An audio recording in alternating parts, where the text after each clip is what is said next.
Suuchi Ramesh coming on the Button Up podcast today. Great to have you on. Thank you. It's great to be on.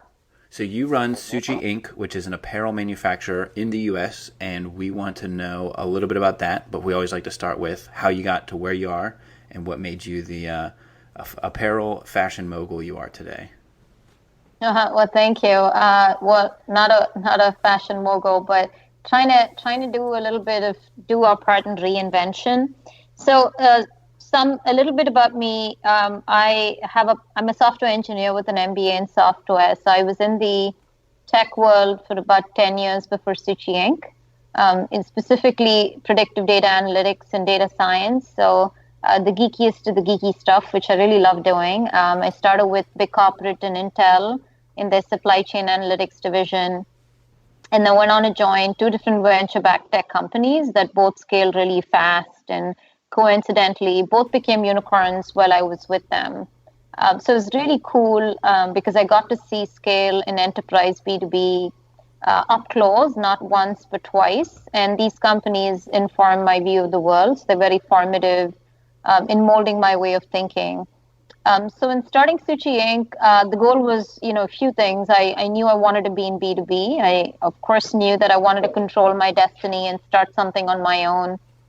But I also knew that I wanted to do something that could scale fast and scale not just fast, but intelligently and sort of build a multi-generational company, if you would. So in the last 3.5 years, Suuchi Inc. has evolved to be a very unique business model. So yes, the heart of what we do is manufacturing, but we're really a manufacturing a tech platform, if you would. So our Suuchi Grid is the foundation, the backbone, and the spinal cord to everything we do. So it's minute-to-minute data tracking analytics delivered through a cloud-based software that's proprietary, and that's the Grid. So it empowers participation across all of the entities across the supply chain, whether it be brands and factories, suppliers. So no matter where you are across any point in the supply chain, you're able to log into the Grid and get one version of the truth. And the Grid sits on top of a network of manufacturing facilities or factories. So one of those factories is our own. And so that's how we began. We started with our own manufacturing facility because it was important to understand the process and inform the features of the software.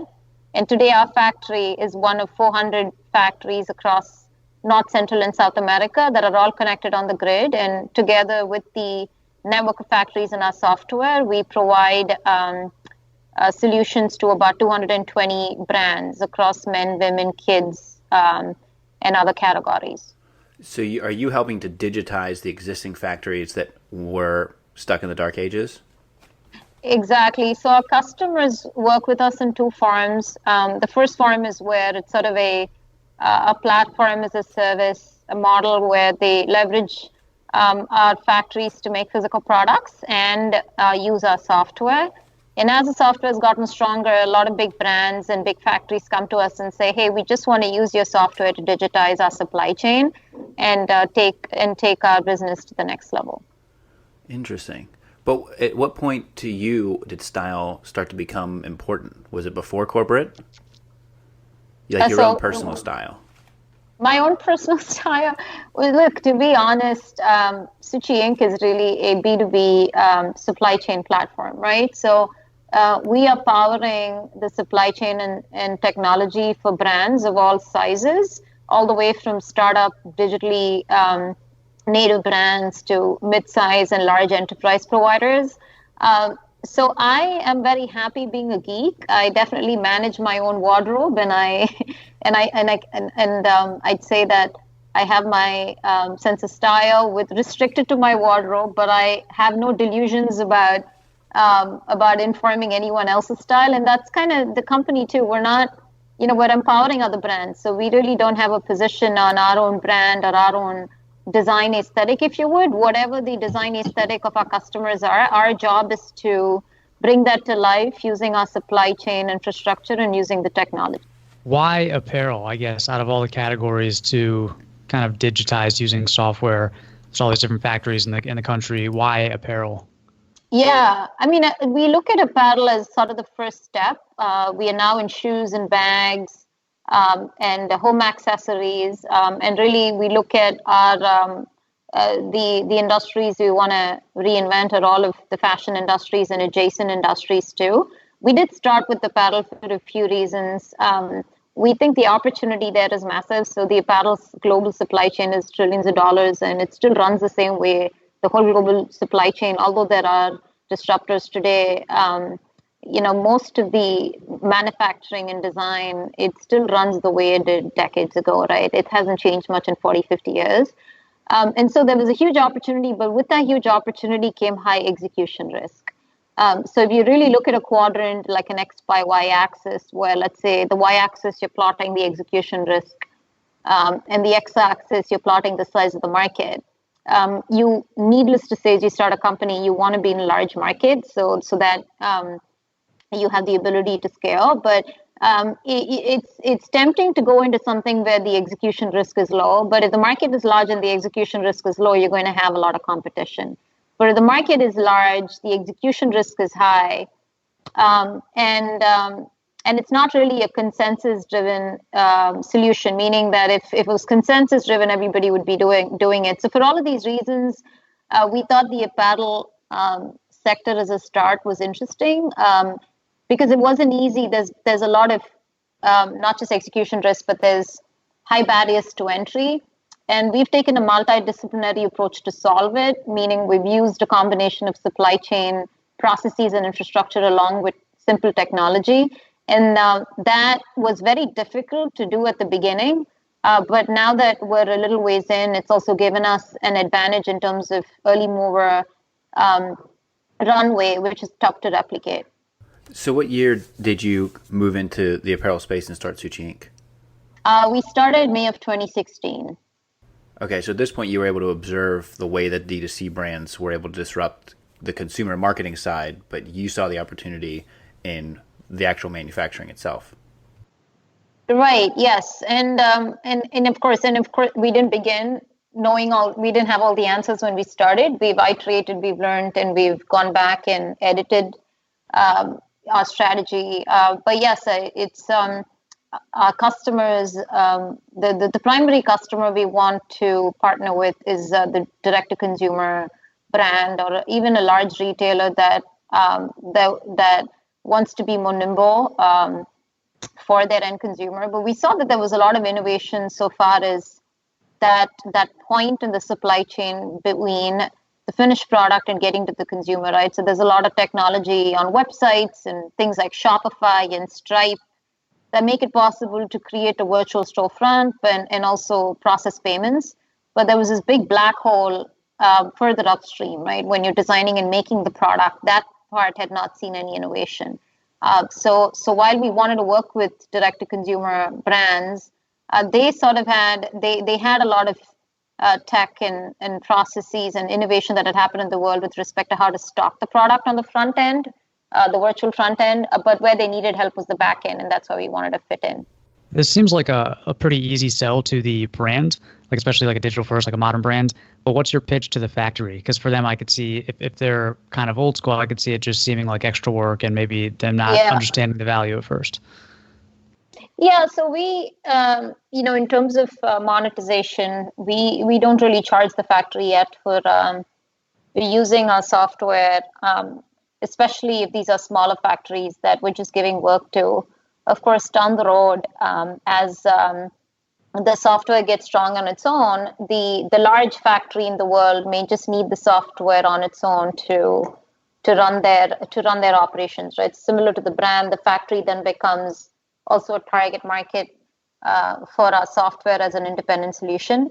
But for the most part, factories that are a part of our network, where they actually produce product for our brands, meaning the relationship is still managed by Suuchi Inc.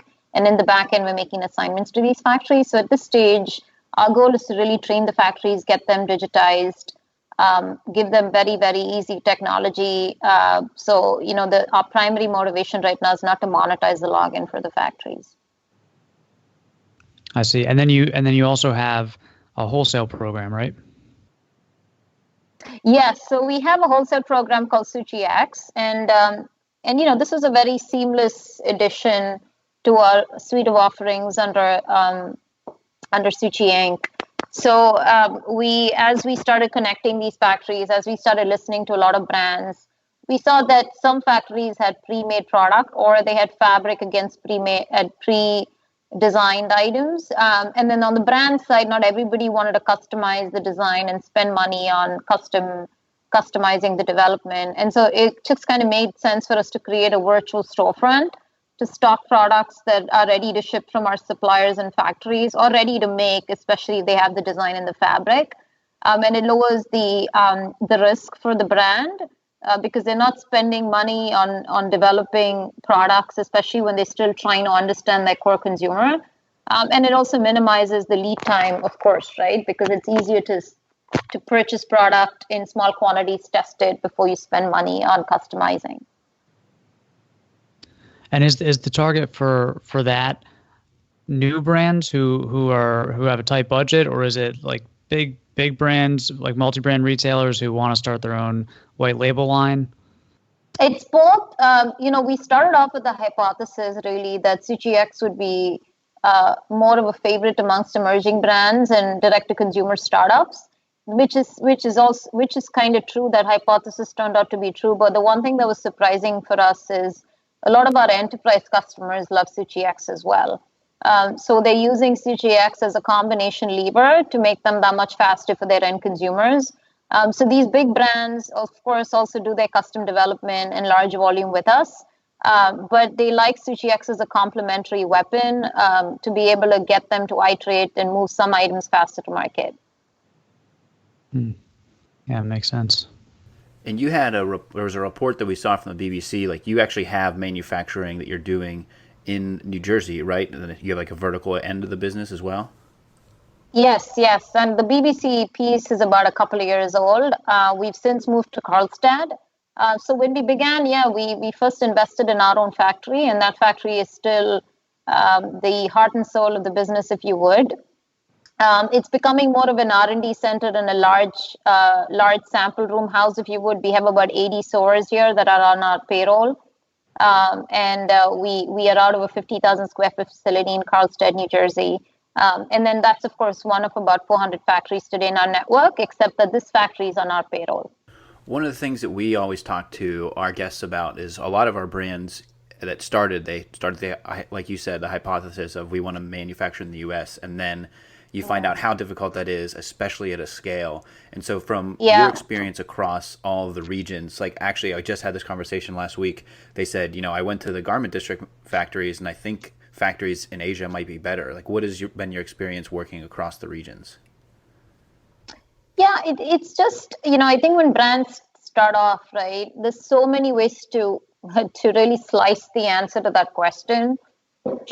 Like most brands that we work with, they're great at conceptualizing the design of the product and then at sales and marketing. And those are the brands that end up being successful, right? They've really got this messaging down, the branding, the sales and marketing, how to connect with the consumer. But there's this whole other piece of creating the supply chain, diversifying risks, understanding things like compliance, supply chain, infrastructure. That's a whole different skill set. And while at the beginning you can kind of put that together and kind of band-aid it for the first few launches, as your business starts to scale, which is you want to be in that situation, suddenly the supply chain problem becomes exacerbated. So I think that's why the garment district is maybe a good place to start. But for a lot of brands that start to scale, then they start to need somewhat of more of a strategic solution to scaling your supply chain. And that's what we provide.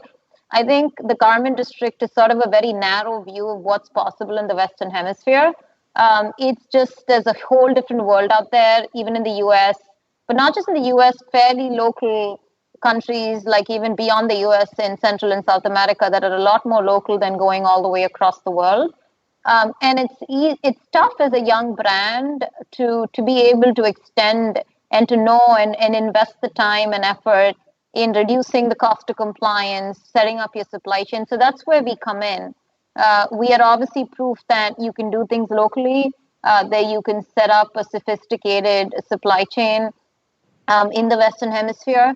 But what are the answer to brands like this that want to focus on sales and marketing and not have to worry about running around like headless chickens in the garment district, right? So we believe that brands should focus on sales, marketing, and branding, and let the back end boring, but important supply chain and technology bits to us. The other thing that may understandably scare off young brands about the garment district, it's very analog.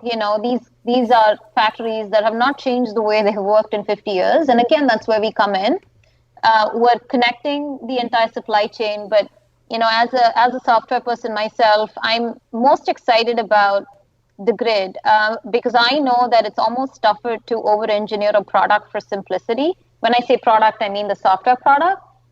So we have an engineering team of about 30 people, and it's been really cool across our engineering team and product team to design something so simple that the brands would like to use it, but also the factories. So those, and that's why I think going to the garment district could be scary because it's analog. It's also not the kind of place you envision would scale as your brand scales. But that's the problem we're trying to solve. So you think then, being on the ground where you are, there is untapped potential in American manufacturing that just hasn't digitized, because that has to be a huge component of it.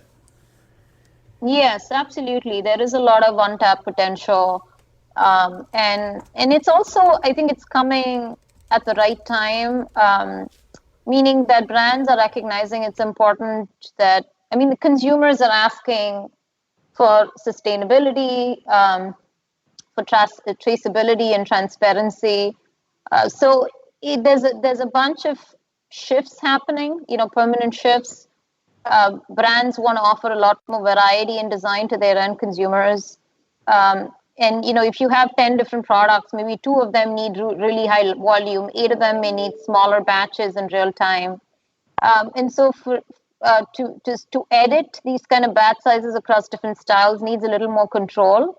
And so that really lends itself well to having, a growing network of factories, but fairly local. So we're able to not just do these smaller batches, but we also have large factories that can do the bigger batches. So yes, I think that there's a ton of local infrastructure for manufacturing. When I say local, I also extend that to the rest of the Western Hemisphere. But it's also coming, and I think that infrastructure is a lot more relevant in light of the fact that there's a shift happening with respect to varying batch sizes and needing speed to market. Right. Now, so when you come in, you're now approaching manufacturers and apparel and fashion. What kind of credibility were you able to bring to that space in order to get those conversations going?